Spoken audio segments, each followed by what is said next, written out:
You played for one of the best managers that baseball's ever seen in Tommy LaSorda. What was the biggest thing that stood out to him as a manager and as a person when you were there? Well, I also played for Torre in St. Louis. Yes, So you did. I played for two of the greatest managers, and they were completely different. Tommy was the raw. He would listen to Hershiser and Sosha, a lot on the bench, relied on his coaches a lot. Torre was the guy to just sit back, let you play the game. He was relaxed. Tommy would be on the top step looking in the stands to see if, Barbra Streisand or Kareem Abdul-Jabbar, who was in the stands that night. I mean, it was like that all the time. LaSorda was the most laid back. You walk around, you put you in the lineup. There's no yelling. If he had an issue with you, he called you in the office. You talk about it. So it was different in both situations, but they both worked. And I think I try to do both of those. And I want my guys to be able to go out and play. And if you make it, my biggest thing is young kids nowadays, man, they expect to get a hit every time. It ain't gonna happen. You may hit 500 in high school. I promise you, I don't even care if you're here, you're not hitting 500 at Richmond. So I let my guys know if you get an 0 for 4, man, you're gonna get 4 more at bats tomorrow. And I think that's where the guys and the players respect the coaches and what you try to tell them. Pitchers, you're not going to throw an 8-inning shutout for 8, and then next weekend you're going to come back and throw 7 shutout. You're going to get lit up one night or one day, and you have to get over it and be ready to go back in 5 or 6 days whenever the next time you get the ball. So, you go back to talking about closers. Eckersley, it gets up the home run to Gibson, and LaRussa said, if we're in that situation tomorrow night, he's getting the ball again. That's what you've got to do. That's where these guys know their role. Now, the one thing is, that's because we never threw another pitch in that series, which is unbelievable because he's the best reliever in baseball. But, I think taking those things from those guys, and I went to the mound every time I'm in the game, and whether I was playing first base or third base, any time the manager or the pitch coach came out, I always went to the mound. I wanted to hear what they were saying. I wanted to learn, what they were talking about. And some of it's funny, some of it's serious, some of it's, strategic. But I try to do that. I don't go to the mound. Most of the time, I don't go to the mound unless I'm taking the guy out. Sometimes I want to go up there and see how the kid reacts. And I can see the one kid goes, "Don't take me out." And he's looking me in the eyes. I'm leaving that kid in there, giving him a chance. And I think that's kind of the stuff I learned. And I try to that's how I try to do my stuff right now. We are talking to Richmond Spiders head coach Tracy Woodson. Now, Tracy, there's 2 questions I have, multiple questions right here. One of them is from one of our fans named Carl. He wants to know if you have any superstitions. And here's another question. With the transition of the game and the change of some of the baseball rules with the electronic umpire, do you like these changes? And if you don't like these changes, do you have any ideas how you could speed up the game where it can make it better? Are we talking in the big leagues, or are we talking in college? I would say college. I would say opinions on all of it. I would say college and the big leagues. I like to know your opinion on both of them. Superstitions. I tried to wear the same T-shirt every night. If I had a good night, if we win, I made sure that T-shirt got washed within my locker. I wore it. If I went if I went into a slump, I'd pull out another one. On deck circle, I took the same number of practice swings. If I swung the bat with my right arm getting loose over my head, I did it 3 times. I did it with my left hand 3 times. Stupid things like that were kind of my superstitions. I can't stand ever even thinking about using an electronic umpire. This is a human game. This is human error, human mistakes. I don't know if you guys, I refereed college basketball at the Power Fives for 14 years. I refereed the SEC for 14 years. And I had some of the top college basketball coaches in my ear. If I made a mistake, I went over. I'd tell them. I do the same with umpires. I'll say something to the umpire. These guys are going to make mistakes. Now, you can't make mistakes, 4 and 5 times in a game. But that's part of it. So I tell my kids, my players come back and go, "That pitch was outside." I said, "What about the 2 you swung out in the dirt?" So you do have to throw some ownership onto these players, because most of, a lot of kids think they're entitled, but they need to learn. The parents coddle the kids. They think they're this or that. We try to bring them to a level of let's take some responsibility for every at bat, for every error we make. What did we do wrong? So that, I think that's kind of been straight up. But the umpiring's fine. I mean, they've got a tough job now with the cameras that are everywhere. I mean, you can't miss a pitch by a quarter of an inch because it fills the ball on the outside of the strike zone by a half an inch.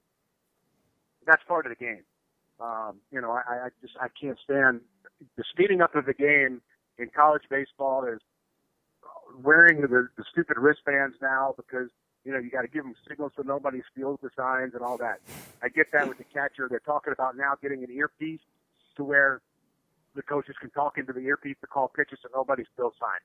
Love that idea. But we're getting to the point now where everybody on the field is wearing a wristband and, they're giving numbers for signs for third base. That's not baseball. That's not baseball. Just come up with signs that, they can't steal. Come up with whatever you do, when you're giving signs so people don't steal the signs. That's why the college game takes forever. The coaches, I think the coaches are trying to take too much control over the game and running every aspect of it instead of letting the kids go out and play the game. Give your sign, let them do what they've got to do, and let's play. And I think, pro ball, I managed 7 years in pro ball from rookie ball to AAA. It's basically, you let them go out, you try to win the game, but your prospects are going to be the most of the guys that are going to play anyway, and let's see what they can do at the end of the game. But, a lot of these organizations do put them in when you're in the seventh or eighth inning. When they go to the big leagues, they're not hitting in the third spot as they are at AA or AAA. They're probably hitting seventh or eighth. I learned that quickly. I was hitting third or fourth in AAA. I go to the big leagues, I'm hitting seventh. So I better learn how to get a bunt down. I'm not going to be there long. Tommy would have sent me back quickly, back to AAA if I don't get a bunt down. So, there's so many differences in the college game compared to the pro game. Now with the analytics, it's going overboard. And I think, it's got to the point where some of these guys are almost like robots. Last question for me. The college transfer portal has been very active in a lot of other sports. It hasn't really been, in terms of the rules of baseball, it hasn't been too much with baseball, but we're seeing it a lot with basketball, especially right after this whole pandemic has had the instant impact in terms of a transfer. Do you want that in baseball as a coach? Do you want that in terms of getting new players, kind of like a free agency type thing where they don't have to wait a year like they are now having in basketball, or do you want it to stay the way it is?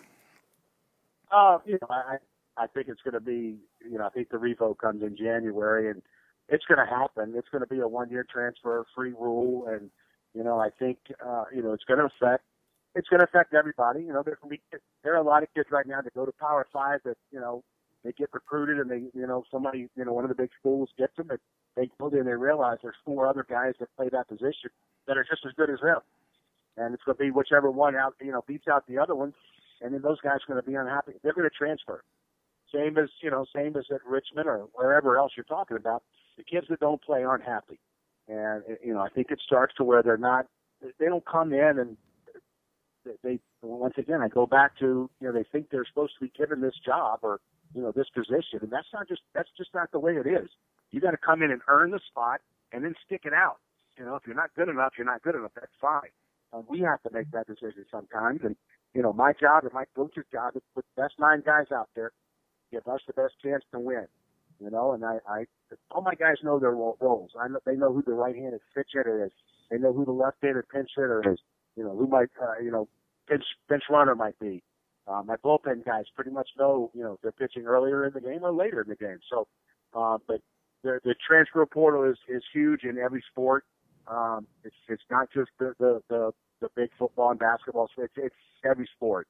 And it's gonna continue that way. And if this rule passes in January, then I see a lot more kids moving on. We are talking to Richmond Spiders baseball head coach Tracy Woodson. Tracy, last question for me.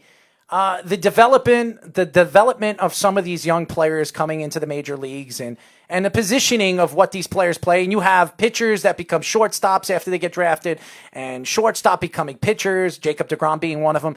Do you see a particular player coming from college right now that you have cited that is the next big thing, or maybe a guy that could play another position if he gets drafted by one of these big top major league organizations?